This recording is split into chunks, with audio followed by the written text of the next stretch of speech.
ഒരു ബിരിയാണി ഉണ്ടാക്കുമ്പോഴേ ബിരിയാണി സൂപ്പറാണ്, നല്ല ടേസ്റ്റ് ഉണ്ട് എന്ന് പറയണമെങ്കിൽ ബിരിയാണീൻ്റെ റെസിപ്പി മാത്രം കണ്ടുകൊണ്ട് കാര്യമില്ല, ബിരിയാണി ഉണ്ടാക്കുന്നത് മാത്രം കണ്ടുകൊണ്ട് കാര്യമില്ല, ബിരിയാണി മസാല ഉണ്ടാക്കുന്നത് കാരണം. അപ്പോൾ ആദ്യം തന്നെ നമുക്ക് ഒരു 3-4 ബേ ലീഫ്, 2 ജാതിക്ക, 3 ജാതിപത്രി, ഒരു 3 ടേബിൾ സ്പൂൺ അളവിൽ ഏലക്ക ഉപയോഗിക്കുന്നുണ്ട് കേട്ടോ. അതേ അളവിലാണ് ഇനി എല്ലാം ഉപയോഗിക്കുന്നത്. ഗ്രാമ്പു, കറുവാപ്പട്ട ഇതുപോലെ തന്നെ ഉപയോഗിക്കണം കേട്ടോ. ഞാൻ കുറച്ച് അധികം ഉപയോഗിക്കുന്നുണ്ട്, ചെറുതാക്കിയിട്ടാണ് ഇട്ട് കൊടുക്കുന്നത് കേട്ടോ.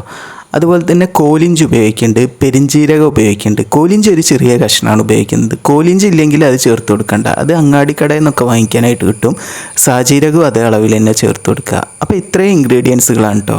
അതിന് കൂടെ തന്നെ നമുക്ക് കുറച്ച് തക്കോലും കൂടി ചേർത്ത് കൊടുക്കുക. ഒരു 2-3 ടേബിൾ സ്പൂണ് തക്കോലും കൂടി ചേർത്ത് കൊടുക്കുന്നുണ്ട്. ഗ്രാമ്പു ഞാൻ കുറച്ചും കൂടി ചേർത്ത് കൊടുക്കുന്നുണ്ട്. നേരത്തെ ഞാൻ 2 ടേബിൾ സ്പൂണോളം ചേർത്തിട്ടുള്ളൂ. അപ്പോൾ ഇനി ഇതെല്ലാം ഇതുപോലെ ചെറുതാക്കി മുറിച്ചെടുക്കുക.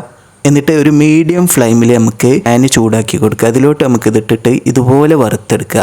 ഇത് കരിഞ്ഞു പോകാതെ കൈ വിടാതെ ഇതുപോലെ ഇങ്ങനെ ഇളക്കി കൊടുക്കണം കേട്ടോ. ഇത് കരിഞ്ഞു പോയിട്ടുണ്ടെങ്കിൽ അതിൻ്റെ സ്മെല്ല് മാറിപ്പോവും. അല്ലെങ്കിൽ നിങ്ങൾ വെയിലത്ത് വെച്ചിട്ട് നന്നായിട്ട് ഉണക്കിയെടുത്താലും മതി. അപ്പോൾ ഇതുപോലെ വറുത്തെടുത്തതിന് ശേഷം മിക്സിയുടെ ചെറിയ ജാറിലോട്ടിട്ട് നന്നായിട്ടൊന്ന് പൊടിച്ചെടുക്കുക. ഇതുപോലെ പൊടിച്ചെടുക്കുക കേട്ടോ. അപ്പോൾ ഒരു സംശയമില്ലേ, ഇത് എത്ര ചേർക്കണം ബിരിയാണിയിലോട്ടെന്ന്? 1 കിലോഗ്രാം ബിരിയാണി വെക്കുകയാണെങ്കിൽ 1 ടീസ്പൂൺ ചേർത്താൽ മതി. അപ്പോൾ ഇതുപോലെയുള്ള റെസിപ്പിക്ക് ചാനൽ ഫോളോ ചെയ്യണേ.